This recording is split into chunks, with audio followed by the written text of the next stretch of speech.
بسم اللہ الرحمن الرحیم۔ شروع اللہ کے نام سے جو بڑا مہربان نہایت رحم والا ہے۔ قل یا ایھا الکافرون، کہہ دو اے نبی صلی اللہ علیہ وسلم ان کافروں سے۔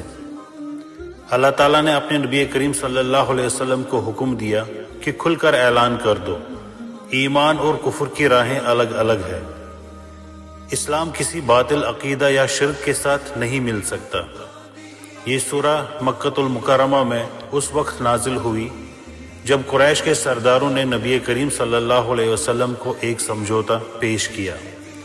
انہوں نے کہا، اے محمد صلی اللہ علیہ وسلم، ایک سال آپ ہمارے معبودوں یعنی بتوں کی عبادت کر لیں اور اگلے سال ہم آپ کے رب کی عبادت کریں گے۔ یہ ان کی چال تھی تاکہ دین اسلام کو کمزور کیا جائے اور حق و باطل کو ملا دیا جائے۔ اس کے جواب میں اللہ تعالیٰ نے یہ سورہ نازل فرما کر اعلان کر دیا کہ اسلام اور کفر کے درمیان کوئی سمجھوتا ممکن نہیں۔ لا اعبد ما تعبدون، میں ان معبودوں کی عبادت نہیں کرتا جن کی تم عبادت کرتے ہو۔ نبی کریم صلی اللہ علیہ وسلم نے اعلان کیا کہ میں کبھی بھی تمہارے بتوں، پتھروں یا جھوٹے خداؤں کو نہیں مانتا۔ میری عبادت صرف اللہ وحدہ لا شریک کے لیے ہے۔ وَلَا أَنْتُمْ عَابِدُونَ مَا أَعْبُدُ، اور نہ تم اس اللہ کی عبادت کرتے ہو جس کی میں عبادت کرتا ہوں۔ تم لوگ اپنی ضد اور شرک پر جمے ہوئے ہو۔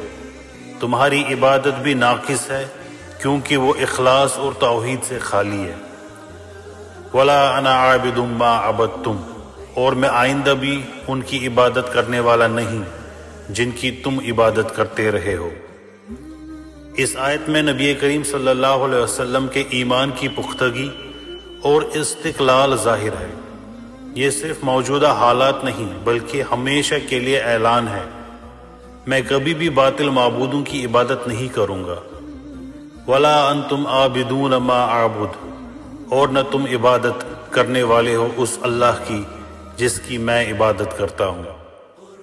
یہاں تاکید کے ساتھ بتایا گیا ہے کہ کفار کا دل ایمان کی طرف مائل نہیں ہوگا جب تک اللہ چاہے۔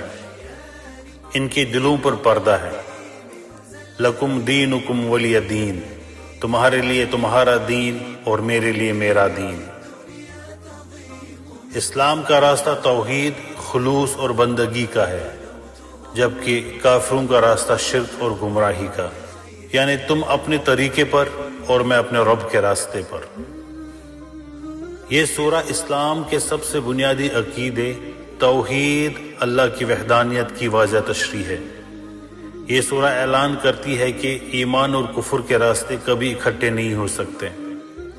جو شخص اس سورہ کو سمجھ کر پڑھتا ہے وہ اپنے دل میں ہر قسم کے شرک، منافقت اور سمجھوتے سے پاک ہو جاتا ہے۔ صحیح مسلم کی حدیث ہے، نبی کریم صلی اللہ علیہ وسلم فجر کی سنتوں میں اکثر سورۃ الکافرون اور سورۃ الاخلاص پڑھا کرتے تھے۔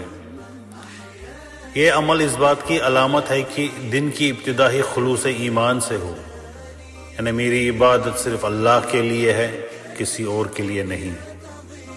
ابو داود اور ترمذی کی حدیث شریف ہے، رسول اللہ صلی اللہ علیہ وسلم سونے سے پہلے سورۃ الکافرون پڑھا کرتے تھے۔ اس سے مقصود یہ ہے کہ بندہ سونے سے پہلے اپنے ایمان کو تازہ کرے اور شرک و دنیاوی آلودگیوں سے دل کو پاک کرے۔ جامع ترمذی کی حدیث ہے، حضرت نبی کریم صلی اللہ علیہ وسلم نے فرمایا، سورۃ الکافرون ربع قرآن کے برابر ہے، یعنی اس سورہ کے پڑھنے سے اتنا ثواب ملتا ہے جیسے کوئی شخص قرآن پاک کے چوتھائی حصے کی تلاوت کرے، کیونکہ اس میں توحید اور اخلاص کا مکمل بیان ہے۔ جو شخص اس سورہ کو دل سے پڑھتا ہے اللہ تعالیٰ اس کے ایمان کو مضبوط کرتا ہے، اسے باطل نظریات، شیطان کے وسوسوں اور گمراہ عقائد سے محفوظ رکھتا ہے۔ یہ سورہ ایمان کی حدیں واضح کر دیتی ہے، نہ میں تمہارے دین پر نہ تم میرے دین پر۔ یہ سورہ ہمیں سکھاتی ہے کہ عبادت صرف اللہ کے لیے ہو، نہ رواج کے لیے، نہ دکھاوے کے لیے، نہ دنیاوی فائدے کے لیے، بلکہ صرف رب العالمین کی رضا کے لیے۔